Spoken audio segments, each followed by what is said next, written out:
Hello friend, आपका हमारे इलेक्ट्रोमहल YouTube channel में बहुत बहुत स्वागत है फ्रेंड। इससे पहले हम लोग डीएमआरसी का जो पेपर सॉल्व किए थे, इस साल जो पेपर आया था परमानेंट वाला, तो उसमें हम लोग क्वेश्चन नंबर 23 तक कवर किए थे। हम लोग क्वेश्चन नंबर 24 से देखने जा रहे हैं फ्रेंड, कैसा क्वेश्चन इससे पूछा गया था। तो चलिए देखते हैं हम लोग क्वेश्चन नंबर 24 क्या दिया है। ठीक है फ्रेंड, इससे पहले जो भी क्वेश्चन में आपको डाउट है फ्रेंड, आप कमेंट बॉक्स में कमेंट कर सकते हैं। मैं पूरी कोशिश करूँगा आपको दोबारा से दोबारा बताने की, समझाने की। ठीक है फ्रेंड, और जो लोग भी सब्सक्राइब नहीं किया हमारे चैनल को, वो सब्सक्राइब करें। ठीक है फ्रेंड, चलिए हम लोग देखते हैं क्वेश्चन नंबर 24 दिया है कि यदि किसी चालक से प्रवाहित धारा 5 एम्पियर है तो किसी भी परिच्छेद पर चालक में प्रति सेकंड इलेक्ट्रॉन प्रवाहित होंगे। एक फार्मूला हम लोग जानते हैं क्या फ्रेंड, एक फार्मूला हम लोग जानते हैं, बहुत सिंपल, आपको भी पता होगा। Q बराबर I इंटू टी। ठीक है फ्रेंड, यहाँ से Q बराबर NE भी तो होता है, तो NE बराबर IT हो जाएगा। अब ठीक है फ्रेंड, तो यहाँ से N का मान हम निकाल सकते हैं, I इंटू टी बटा E। ठीक है फ्रेंड, बेसिकली आपको यही फार्मूला यूज़ करना है। ठीक है, आपको I का मान दे ही दिया है, आपको I का मान दे दिया है कितना, आपको I का मान दे दिया है 5 एम्पियर, T बराबर दे दिया है 1 सेकेंड, E का मान आपको पता होता है 1.6 इंटू 10⁻⁻19 कूलाम। ठीक है फ्रेंड, आप जब रखेंगे तो आपको ये ऑप्शन नंबर 4 मिल जाएगा, 31.35 इंटू 10⁻18। ठीक है, तो चलिए फ्रेंड हम लोग देखते हैं अगला क्वेश्चन। आई होप आपको समझ में आया होगा, बहुत सिंपल क्वेश्चन था फ्रेंड। ठीक है, चलिए हम लोग देखते हैं क्वेश्चन नंबर 25। क्वेश्चन नंबर 25 देखते हैं। तो देखिए क्वेश्चन नंबर 25 क्या दिया है, as a compare to an ordinary 2 winding transformer of same output an auto transformer has. तो पहली बात, ठीक है फ्रेंड, ट्रांसफार्मर एक प्योर स्टैटिक डिवाइस होती है जिसमें एनर्जी का ट्रांसफ़र एक सर्किट से दूसरे सर्किट पर फ्रीक्वेंसी के बिना चेंज हुए ट्रांसफ़र होती है। ठीक है, 2 वाइंडिंग ट्रांसफार्मर जो बेसिकली होती है। ऑटो ट्रांसफार्मर क्या होता है, हाँ, 2 वाइंडिंग ट्रांसफार्मर जो होती है, ठीक है, उसकी एफिशिएंसी पावर फैक्टर पे डिपेंड नहीं करती है, लेकिन यूनिटी पावर फैक्टर पर सबसे ज़्यादा होती है। 2 वाइंडिंग ट्रांसफार्मर की एफिशिएंसी सबसे मैक्सिमम तब होती है जब वेरिएबल लॉस कांस्टेंट लॉस के बराबर होता है। ठीक है फ्रेंड, और ऑटो ट्रांसफार्मर बेसिकली होता है कि ऑटो ट्रांसफार्मर को वैरिएक ट्रांसफार्मर के नाम से जानते हैं। इसमें केवल एक ही वाइंडिंग होती है जिससे हमारा कॉपर मटेरियल कम लगता है, इसमें कॉपर की सेविंग होती है। और इसमें जो एनर्जी का ट्रांसफ़र होता है वो कंडक्टिवली और इंडक्टिवली दोनों तरीके से होता है। इसमें केवल एक ही वाइंडिंग होती है जिसे कॉमन वाइंडिंग के नाम से भी जाना जाता है। ठीक है फ्रेंड, तो ये हमारा क्या होता है, बेसिकली आपको ऑप्शन में दिख रहा होगा, ऑटो ट्रांसफार्मर हमारा जो होता है बेसिकली स्मॉलर इन साइज़। ठीक है, ये छोटा होता है 2 वाइंडिंग ट्रांसफार्मर से। ठीक है फ्रेंड, अगला क्वेश्चन आपको दिख रहा होगा, question number 26 self inductance is analogous to. Friend, इसके बारे में बता देना चाहता हूँ, जो एनालॉगी है जितने भी, ठीक है, जितने भी एनालॉगी हैं, जैसे कि सेल्फ इंडक्टेंस और इलेक्ट्रोमैग्नेटिक सेल्फ इंडक्टेंस जो हमारा होता है, इंडक्टेंस मेनली करता क्या है, करंट चेंजिंग का विरोध करता है, और कैपेसिटेंस जो होता है वो वोल्टेज चेंजिंग का विरोध करता है। ठीक है फ्रेंड, तो जितने भी एनालॉजी हैं, जितने भी अपोजिट्स हैं, वो आपको एकदम याद होना चाहिए। ठीक है, जैसे मान लीजिए फ्लक्स, मैग्नेटिक सर्किट में कोई चीज़ फ्लक्स है तो इलेक्ट्रिकल सर्किट में क्या होगा, वो करंट के एनालॉगी होगा। ठीक है, उल्टा एक बात कहते हैं, जैसे मान लीजिए रेजिस्टेंस, रेजिस्टेंस का उल्टा क्या होता है, कंडक्टेंस, कंडक्टेंस का उल्टा क्या होता है, रेजिस्टेंस। ऐसे एसी में बात करेंगे तो इम्पीडेंस का उल्टा एडमिटेंस, एडमिटेंस का उल्टा इम्पीडेंस। ठीक है फ्रेंड, तो ये सब आपको जितने भी एनालॉगी हैं, अपोजिट्स हैं, ये आपको पता होना चाहिए, इनकी यूनिट्स अच्छे से पता होना चाहिए, क्योंकि यहाँ से जरूर ना जरूर क्वेश्चन एक ना एक पूछा जाता है। एसएससी में मोस्टली पूछा जाते हैं, और यूपीपीसीएल पावर ग्रिड जैसे एग्जामों में ऐसा क्वेश्चन आता ही आता है। ठीक है फ्रेंड, तो हमारा क्या हो जाएगा, self inductance is analogous to electromagnetic energy. ठीक है, इसका मेनली कारण ही करंट चेंजिंग का अपोज करता है। सेल्फ इंडक्टेंस का मात्रक ओम होता है।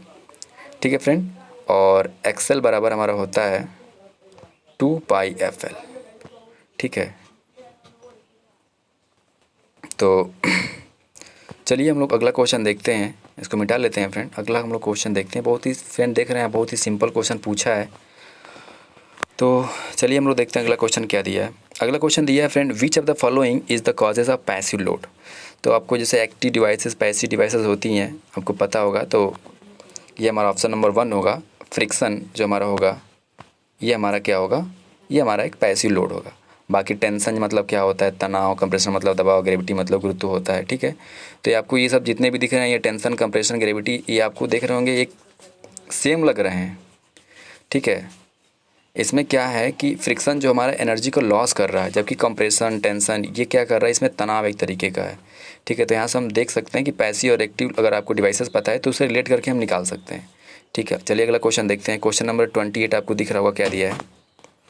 क्वेश्चन नंबर 28 दिख रहा होगा कि कैपेसिटेंस के मापन के लिए निम्न में से किस ब्रिज का यूज़ किया जाता है। तो इसमें ऑप्शन सही किया शेयरिंग ब्रिज। अब इसमें जितने ब्रिज हैं आप देख लीजिए, ठीक है। जैसे मान लीजिए शेयरिंग ब्रिज, आपको सारे ब्रिज का पता होना चाहिए, ठीक है, कि कौन क्या मेज़र करता है, ठीक है। तो जो है ब्रिज होता है वो भी हमारा इंडक्टेंस के लिए मेज़र, मतलब इंडक्टेंस को मेज़र करता है, बशर्ते वो एडर्सन ब्रिज में इंडक्टेंस को मेज़र कर सकता है।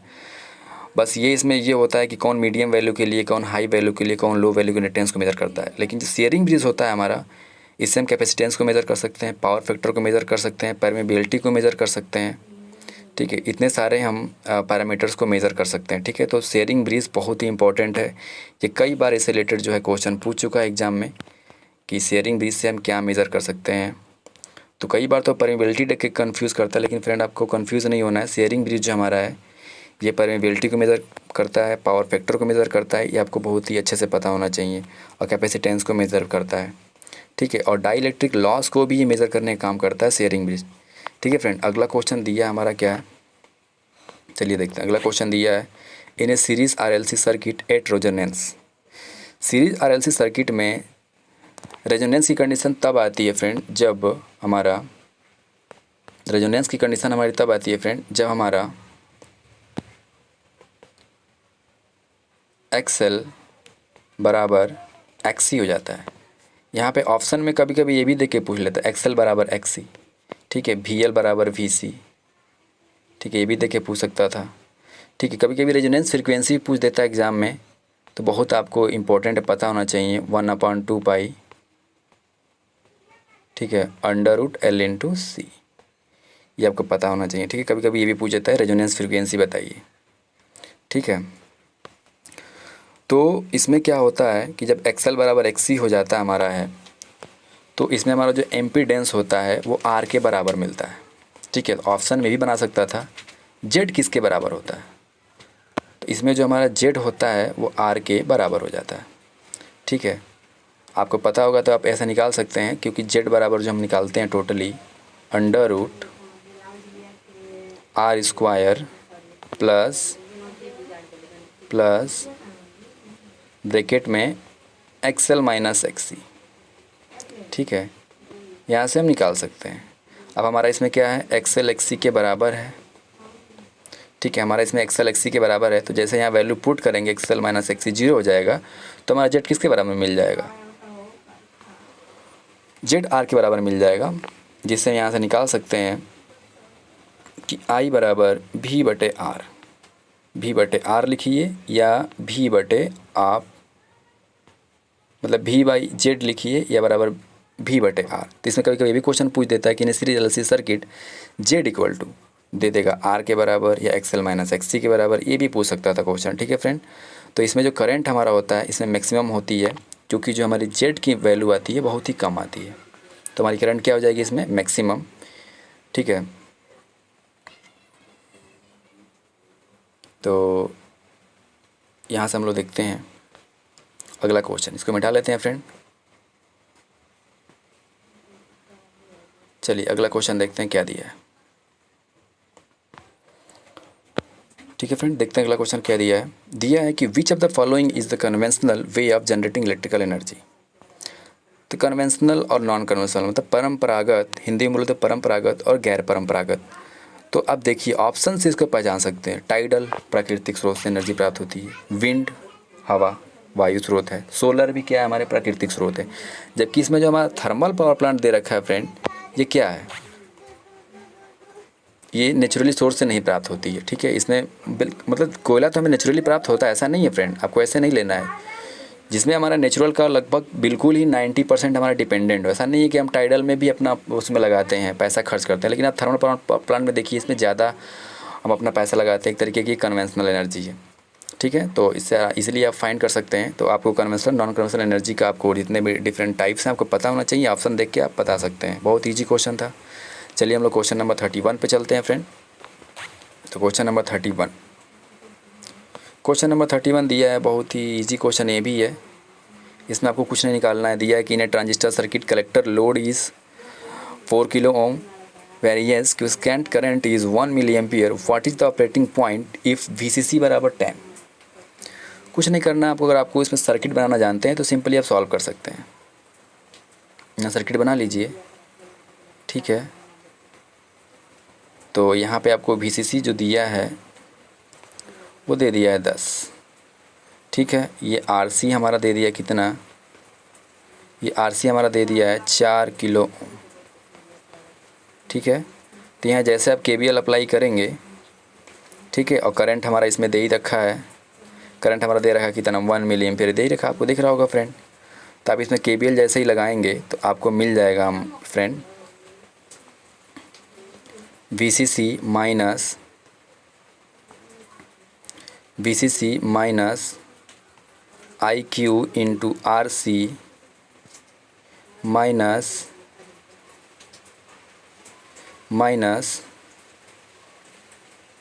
VCE बराबर 0, ठीक है। तो आप जैसे यहाँ पे करेंगे, KVL लगा के देखेंगे, देखिए आपको दिखा दे रहे हैं क्या आएगा। आपको ऐसा मिल जाएगा क्वेश्चन, ठीक है। आपको मिल जाएगा 10 माइनस आई का मान दिया है 1 मिली एम्पियर और किलो में ये दिया है तो मिली और किलो कट जाएंगे और माइनस यहाँ पे जो V हमारा आ रहा था Q पॉइंट वाला बराबर 0 कर देंगे तो आपको यहाँ से मिल जाएगा V बराबर 6 वोल्ट, ठीक है। ये हमारा V बराबर कितना मिल जाएगा फ्रेंड, यहाँ से V बराबर 6 वोल्ट आपको मिल जाएगा, जैसा कि आपको दिख रहा होगा ऑप्शन नंबर 2, 6 वोल्ट और 1 मिली एम्पियर, ठीक है फ्रेंड। तो ये भी क्वेश्चन बहुत ईजी था। बस इसमें अगर आपको सर्किट पता था तो बहुत ही ईजी क्वेश्चन था। चलिए फ्रेंड देखते हैं अगला क्वेश्चन क्या दिया है। अगला हम लोग देखते हैं फ्रेंड क्या दिया है। अगला क्वेश्चन दिया है question number 32, 5 ampere 2.2 second IDMT rating और 125% रिले सेटिंग वाले रिले की प्रचालन धारा क्या होगी। तो कुछ नहीं है, ये ऑपरेटिंग करंट पूछा इसमें है तो देख लेते हैं। बस इसमें जो करंट है उसका 125% निकाल दीजिए तो क्या हो जाएगा हमारा 5 गुणे 125/100, ठीक है। तो कटा दीजिए 25 से, 25 5 125 और 25 चौक 100, तो 5 या 25, 5 × 5 कितना हो गया 25 और डिवाइड बाई 4, ठीक है। सॉल्व करेंगे आपको ये वाला ऑप्शन मिल जाएगा, ऑप्शन नंबर 4। ये बहुत सिंपल क्वेश्चन था फ्रेंड। इसमें अगर आपको इतना छोटी सी चीज़ था, अगर इसमें इतना आपको नहीं पता है तो आप एग्ज़ाम इसको छोड़ के चले आएंगे। देख रहे हैं फ्रेंड कितना सिंपल क्वेश्चन DMRC पूछ रहा है, ठीक है। बिल्कुल घबराना नहीं है और बिल्कुल फोकस बनाए रखना है फ्रेंड, ठीक है। तो चलिए हम लोग देखते हैं अगला इसको मिटा लेते हैं फ्रेंड। अगले क्वेश्चन की ओर बढ़ते हैं फ्रेंड। मैं जो भी बता रहा हूँ थोड़ा जल्दी बता रहा हूँ क्योंकि मैं सोच रहा हूँ इस वीडियो में सारे क्वेश्चन को मैं कवर कर दूँ। अगर आपको कोई डाउट है फ्रेंड तो हमसे पूछिए, कमेंट करिए कमेंट बॉक्स में, ठीक है। मैं पूरी कोशिश करूँगा आपको बताने की, एक एक पॉइंट मैं फिर बताऊँगा, दोबारा बताऊँगा, ठीक है फ्रेंड। तो मेरे साथ बने रहिए बस। तो चलिए देखते हैं फ्रेंड अगला क्वेश्चन क्या दिया है। एक 250 वोल्ट लैंप का कुल फ्लक्स 1500 ल्यूमेन है, यह 0.4 एम्पियर की धारा लेता है, तो ल्यूमन प्रति वाट। आपको दिख रहा होगा फ्रेंड यहाँ पे क्या दिख रहा है, ये दिख रहा है यहाँ पे ल्यूमन पर वाट, ठीक है। ल्यूमन हमारा दे रखा है, ल्यूमन पर वाट निकालना है। सिंपली यहाँ देखिए, आप जो चीज़ पूछा है उसी को देखिए। और पूछा कि ल्यूमन कितना दिया बताइए, 1500 दिया है। वाट कैसे निकालते हैं जी, P बराबर VI, यही तो होता है हमारा वाट, यही तो हमारा होता है P बराबर VI से हम वाट निकालते हैं, ठीक। तो बताइए P बराबर V × Y, तो V कितना दिया है हमारा 250 दिया है कि नहीं दिया है, और I का मान कितना दिया है 0.4, ठीक। आप सॉल्व करिए 15 ल्यूमन पर वाट आपको आंसर मिल जाएगा। ठीक है, तो ये भी क्वेश्चन एकदम सिंपल क्वेश्चन था। ठीक है, चलिए अगला क्वेश्चन देखते हैं हम लोग क्या है। अगला क्वेश्चन क्या दिया है, which of the following statement is incorrect with reference to parallel operation of an alternator as compare to single large unit. Option देख बता देंगे कि ये इनकरेक्ट है। पुअर एफिशिएंसी कभी होगी, नहीं होगी, क्योंकि हम पैरेलल में किसी चीज़ को जोड़ते हैं एफिशिएंसी बढ़ाने के लिए। ठीक है, जैसे मान लीजिए ट्रांसफार्मर का एग्जांपल ले लीजिए। जैसे मान लीजिए कि आपके गांव में कोई ट्रांसफार्मर लगा है, वहाँ पे आज 10 घर हैं, कल को 20 घर भी हो सकते हैं। ठीक है, आने वाले 10 सालों में वहाँ पे 100, 200, हज़ारों घर हो सकते हैं। तो आप जो ट्रांसफार्मर लगाएंगे, ठीक है, तो ट्रांसफार्मर उस बेसिस पे लगाए जाते हैं कि वहाँ पे हम पैरेलल ऑपरेशन कर सकते हैं। तो बताइए, वहाँ पे ट्रांसफार्मर हम बार बार बदलेंगे, जैसे लोड बढ़ेगा तो बदलने से अच्छा है कि उसके पैरेलल में एक और चीज़ जोड़ दे, तो हमारी इफिशियंसी बढ़ जाएगी। ठीक, इससे हमारा क्या होगा, इफिशियंसी बढ़ेगी, मेंटेनेंस करना आसान होगा, ऑपरेटिंग कॉस्ट भी हमारा लो होगा, और विश्वसनीयता जो होगी, बेटर रिलेबिलिटी मतलब विश्वसनीयता हमारी क्या होगी, बहुत ही बेहतर होगी। ठीक है फ्रेंड, तो ऑप्शन ये आपको दिख रहा होगा सिंपली कि क्या दे रखा है कि पुअर इफ़िशियंसी, जबकि हमारी इफ़िशियंसी क्या होनी चाहिए, हाई होनी चाहिए, जबकि इसमें क्या दिया है, पुअर। ठीक है, तो आपको इनकरेक्ट बताना था। तो ये भी बहुत ईजी क्वेश्चन था। चलिए अगला क्वेश्चन देखते हैं हम लोग हैं। सिंपल क्या है कि दिया है, which of the following is not a characteristic of salient pole synchronous generator. अब सेलिएंट पोल नॉन सेलिएंट के बारे में थोड़ा थोड़ा बता दे रहा हूँ। देखिए, salient pole synchronous generate, salient पोल जो हमारा रोटर होता है, सिंक्रोनस जनरेटर जो होता है, मान लीजिए कोई सिंक्रोनस जनरेटर, उसमें सेलिएंट पोल यूज़ कर रहे हैं, तो सेलिएंट पोल सिंक्रोनस जनरेटर बन गया। अब सेलिएंट पोल जो होता है हमारा मीडियम और हाई स्पीड के लिए अडॉप्ट किया जाता है, मतलब उसको यूज़ किया जाता है। ठीक है, और नॉन सेलिएंट जो होता है वो हमारा हाई स्पीड से टर्बो अल्टरनेटर के लिए यूज़ किया जाता है। ठीक है, अब सेलिएंट नॉन सेलिएंट में क्या पूछ देता है, कभी कभी डायामीटर, एक्सियल लेंथ, बहुत ही इंपॉर्टेंट यहाँ से क्वेश्चन ये बन के आता है कि किसका डायामीटर ज़्यादा होता है, किसका कम होता है। तो देखिए, सेलिएंट पोल जो सिंक्रोनस जनरेटर होगा उसका डायामीटर क्या होगा, बहुत ज़्यादा होगा, और एक्सियल लेंथ छोटी होगी, जिससे इसकी स्पीड क्या होती है, कम होती है। और नॉन सेलिएंट जस्ट इसका उल्टा होता है, उसमें क्या होता है कि डायामीटर कम होता है, एक्सियल लेंथ ज़्यादा होता है, जिसकी वजह से उसका स्पीड जो होता है वो ज़्यादा होता है। अब एक और देखिए, सेलिएंट और नॉन सेलिएंट में, सेलिएंट पोल नॉन सेलिएंट दोनों का मैं डिफरेंस बता दे रहा हूँ। सेलिएंट पोल में हम कंसंट्रेटेड वाइंडिंग यूज़ करते हैं, जबकि नॉन सेलिएंट में हम डिस्ट्रीब्यूटेड वाइंडिंग यूज़ करते हैं। ठीक है फ्रेंड, ये बहुत ही इंपॉर्टेंट पॉइंट है, बहुत ही इंपॉर्टेंट पॉइंट है एग्ज़ाम के पॉइंट ऑफ व्यू से कि सेलिएंट पोल में कौन सी वाइंडिंग यूज़ की जाती है, तो कंसंट्रेटेड, और नॉन सेलिएंट में डिस्ट्रीब्यूटेड वाइंडिंग यूज़ की जाती है। ठीक है, और ठीक है, तो इतना तो हम, और इस एक बात, सेलिएंट पोल जो सिंक्रोनस जनरेटर होता है उसमें जो एयर गैप होता है वो नॉन यूनिफॉर्म होता है, मतलब यूनिफॉर्मली डिस्ट्रीब्यूटेड नहीं होता है। जबकि नॉन सेलिएंट जो हमारा सिंक्रोनस जनरेटर होता है उसमें हमारा एयर गैप जो होता है, डिस्ट्रीब्यूटेड वाइंडिंग यूज़ करने की वजह से उसमें जो एयर गैप होता है वो यूनिफॉर्मली डिस्ट्रीब्यूट होता है, जिससे उससे हम हाई स्पीड भी यूज़ कर सकते हैं। ठीक है, तो ये बहुत ही इंपॉर्टेंट पॉइंट था। और सेलिएंट पोल सिंक्रोनस जनरेटर में कुछ मैं इमेज बना दे रहा हूँ, जिससे आपको थोड़ा बहुत आइडिया लग जाए क्यों इसमें एयर गैप नॉन यूनिफॉर्म होता है। तो देखिए,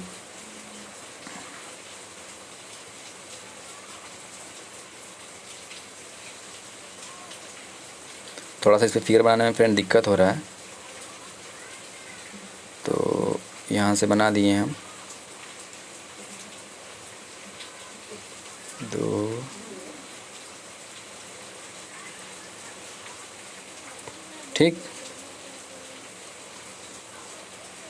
ठीक है, तो ऐसे रहता है हमारा, ये NS करके ऐसे रहता है। ठीक है, तो ये जो हमारा होता है, देखिए फ्रेंड, ये जो गैप हमारा बन रहा है ना, ये वाला गैप जो बन रहा है, ये वाला जहाँ हम इंडिकेट कर रहे हैं, ये वाला गैप, इसको हम बोलते हैं डी एक्सिस। ठीक है, और ये वाला जो हमारा बन रहा है, ये वाला, ये साइड से ये वाला, इसको बोलते हैं हम लोग क्यू एक्सिस। ठीक है, इसको हम लोग बोलते हैं क्यू एक्सिस। ठीक है, ये उसको बोलते हैं हम लोग क्यू एक्सिस। तो इसमें कभी कभी ये पूछता है कि किस एक्सिस पे एयर गैप ज़्यादा होता है, किस एक्सिस पे एयर गैप कम होता है। तो फ्रेंड आप बहुत इंपॉर्टेंट है, इसमें जो डी एक्सिस के लॉन्ग जो होता है एयर गैप बहुत ही कम होता है, ठीक है, जबकि क्यू एक्सिस पे जो हमारा एयर गैप क्या होता है बहुत ही ज़्यादा होता है। तो आपको फ्रेंड जैसे दिख रहा होगा कि इसमें एयर गैप क्या हो रहा है, नॉन यूनिफॉर्म डिस्ट्रीब्यूट है सेलिएंट पोल सिंक्रोनस जनरेटर में, ठीक है। देख रहे हैं यहाँ पे क्यू पे कुछ एयर गैप कम है, जबकि डी पे कुछ कम है, सॉरी डी पे कुछ कम है एयर गैप, लेकिन क्यू वाले पे हमारा एयर गैप क्या हो रहा है, ज़्यादा हो रहा है। इस वजह से हमारा सेलिएंट पोल सिंक्रोनस जनरेटर में एयर गैप नॉन यूनिफॉर्म होता है। तो आप बेसिकली जो पॉइंट बताए हैं फ्रेंड, इसको कहीं नोट कर लीजिए, इसको याद रखिए, एग्ज़ाम के पॉइंट ऑफ व्यू से बहुत इंपॉर्टेंट है, यहाँ से क्वेश्चन आता ही आता है एग्ज़ाम में, ठीक है। अब देखिए फ्रेंड क्वेश्चन नंबर 36 आपको नीचे दिख ही रहा होगा, 36 आपको दिख रहा होगा फ्रेंड कि एक सीरीज RLC सर्किट में R बराबर 50 ओम, L बराबर 50 माइक्रो हेनरी और C बराबर 2 नैनो फैराड। तो रेजोनेंस फ्रीक्वेंसी बतानी है आपको। सिंपल, आप कुछ मत करिए, रेजोनेंस फ्रीक्वेंसी का फार्मूला बताए हैं, F बराबर 1/2 पाई √L × C, ठीक है। यहाँ पे आपको L का मान दिया है, C का मान दिया है, आप रख लीजिए, आपको मिल जाएगा आंसर, ठीक है, 0.5 मेगाहर्ट्ज, ठीक है। चलिए अगला क्वेश्चन देखते हैं हम लोग, क्वेश्चन नंबर 36, इसको मिटा लेते हैं फ्रेंड, अरे सॉरी क्वेश्चन नंबर 37 की ओर हम लोग बढ़ते हैं आगे। देख रहे हैं फ्रेंड, बहुत ही सिंपल क्वेश्चन पूछा है DMRC ने। तो चलिए हम लोग देखते हैं अगला क्वेश्चन नंबर 37 क्या दिया है कि which parameter of electric current is equivalent to permeance in magnetic circuit. देख रहे हैं फ्रेंड, इसमें दो पूछ दिया, इलेक्ट्रिक सर्किट और मैग्नेटिक सर्किट में कंपेयर करके पूछ दिया है। देख रहे हैं यहाँ पे इलेक्ट्रिकल सर्किट और ये मैग्नेटिक सर्किट में कंपेयर करके पूछ दिया है। तो आपको हम बताएं फ्रेंड ना कि अपोजिट, एनालॉगी एंड कंपेयर जो electrical circuit, magnetic circuit, AC से DC सर्किट की जो भी हमारी एनालॉजी है, अपोजिट्स हैं, ठीक है, इन सबको याद रखना बहुत ज़रूरी है, इनकी यूनिट याद रखना आपको बहुत ज़रूरी है, क्योंकि एग्ज़ाम के पॉइंट ऑफ व्यू से बहुत इंपॉर्टेंट। देख रहे हैं आपको यहाँ पे DMRC ने ही 2 क्वेश्चन यहाँ से पूछ दिया। तो देख रहे हैं कि which parameter of electric circuit is equivalent to permeance. Permeance क्या होता है कि मैग्नेटिक फ्लक्स को फ्लो होने के लिए, मतलब मैग्नेटिक फ्लक्स जो हमारी जो पाथ है, परमियंस क्या करती है कि उसको एक जितना परमियंस ज़्यादा होगा उतना ही हमारा फ्लक्स जो होगा वो ज़्यादा मात्रा में हमारा वहाँ पे ट्रेवल कर सकेगा, ठीक है, जितना वहाँ पे EMF ज़्यादा इंड्यूस हो सकेगा, ठीक है। तो कोई भी मटेरियल हम यूज़ करते हैं मैग्नेटिक सर्किट में, तो वहाँ पे हम लोग परमियंस को बहुत ज़्यादा ही मतलब कंसीडर करते हैं कि कितना उसका परमियंस है, परमियंस जितना ज़्यादा होगा उतना ही फ्लक्स वहाँ पे ज़्यादा होगा। तो इलेक्ट्रिक सर्किट के लिए कंडक्टेंस भी क्या होता है, धारा प्रवाह के लिए जिम्मेदार होता है, क्योंकि रेजिस्टेंस का भी क्या होता है, ये उल्टा होता है, ठीक है। मतलब जिसका कंडक्टेंस जितना ज़्यादा होगा रेजिस्टेंस उतना कम होगा, मतलब उसमें करंट क्या होगी, ज़्यादा होगी। उसी तरह से परमियंस जिसका जितना ज़्यादा होगा तो उसमें फ्लक्स क्या होगा, वहाँ पे बहुत ही ज़्यादा होगा, ठीक है, क्योंकि परमियंस ज़्यादा होगा तो रिलक्टेंस हमारा क्या होगा, कम होगा, ठीक है। तो इसमें एनालॉगी कुछ बता दे रहे हैं आपको, करंट, इलेक्ट्रिकल सर्किट में कोई चीज़ करंट है तो मैग्नेटिक सर्किट में क्या हो जाएगी, हमारी फ्लक्स हो जाएगी। अगर इलेक्ट्रिक सर्किट में रेजिस्टेंस है तो मैग्नेटिक सर्किट में क्या हो जाएगी, रिलक्टेंस हो जाएगी, ठीक है। अगर इलेक्ट्रिक सर्किट में EMF है तो मैग्नेटिक सर्किट में क्या हो जाएगी, MMF हो जाएगी वो, ठीक है। तो इस हिसाब से हम कुछ पॉइंट हैं, बहुत सारे पॉइंट हैं, ठीक है। तो आपको इससे रिलेटेड जितने भी पॉइंट्स आपको एनालॉगी अपोजिट्स आ रहे हैं वो आपको याद होना चाहिए फ्रेंड। देख रहे हैं यहाँ पे DMRC ने 2 क्वेश्चन अभी पूछ लिया है। तो चलिए हम लोग देखते हैं